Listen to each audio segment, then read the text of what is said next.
en équipe nationale, ou alors ceux qui ne sont pas rentrés aussi en équipe nationale. Je rentre au Maroc, je me suis dit, tiens, pourquoi pas rêver, pourquoi pas essayer de créer la boxe professionnelle, créer le GMBP. Quand il a été créé en 2009, nous avons fait une détection, et dans cette détection, deux personnes où on a fait une dérogation. C'est-à-dire que deux personnes, c'est Khalid Khebchen et Ben Judo, parce qu'ils avaient l'âge avancé. Ben Judo avait 30 ans et Khebchen il avait 32 ans, je pense, comme ça.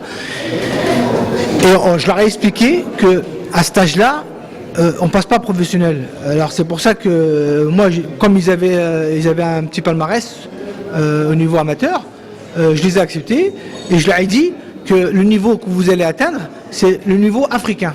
Parce qu'après, ça va être très très dur parce que vous serez trop vieux. Voilà, donc pour être franc, vous serez trop vieux.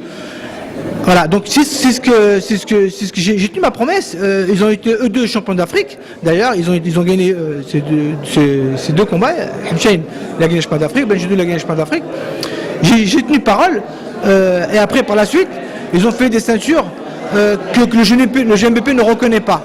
Les ceintures mineures, des faux championnats du monde.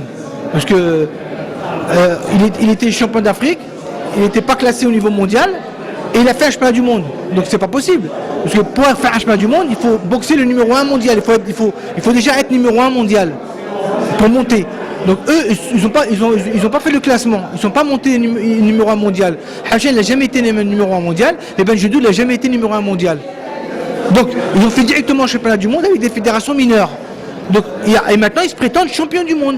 Parce que l'adversaire qui a été choisi, c'est eux qui l'ont choisi. C'est pas la fédération ou le classement mondial qui l'a choisi. Donc c'est pour ça. Maintenant,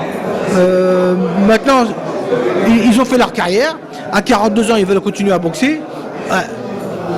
Je sais pas. Je leur ai dit, moi, qu'il faut qu'ils refassent leur médical. Il faut qu'ils repassent. Ça fait 2 ans et demi maintenant qu'il n'a pas boxé. Il faut qu'ils refassent des 6 rounds, des 8 rounds, pour remonter au niveau, pour pouvoir accéder au titre suprême. Hadik déjà c'est pas moi qui l'a. Je lui ai donné l'autorisation, moi. C'est pas moi qui l'a annulé. C'est la société qui l'a annulé, de l'organisateur. Parce qu'ils n'avaient pas de fonds, ils n'avaient pas les moyens pour organiser, donc ils ont annulé. J'ai les preuves de la société, j'ai les documents qui prouvent, qui m'annoncent l'annulation. Et après, par la suite, j'ai interdit moi ce gars-là. Après, par la suite, j'ai interdit ce gars-là. Pour la simple raison que ça fait 2 ans et demi qu'il n'a pas boxé. Et qu'il faut qu'il refasse, il faut qu'il revienne en 8 rounds pour faire 12 rounds. Il faut qu'il fasse un 8 rounds, il faut qu'il fasse un 6 rounds. Il faut qu'il fasse 2-3 combats avant de faire un championnat du monde. Comment de 2 ans et demi d'arrêt, faire directement un championnat du monde? C'est pas sérieux. C'est pas sérieux. Pour faire un championnat du monde, il faut se préparer. Il faut faire des combats de préparation. Il faut faire 2 ou 3 combats de préparation pour faire un championnat du monde. Voilà, donc moi, après eux ils veulent être directement champion du monde, faire directement le championnat du monde, c'est pas possible. Une fédération majeure n'accepterait jamais ça.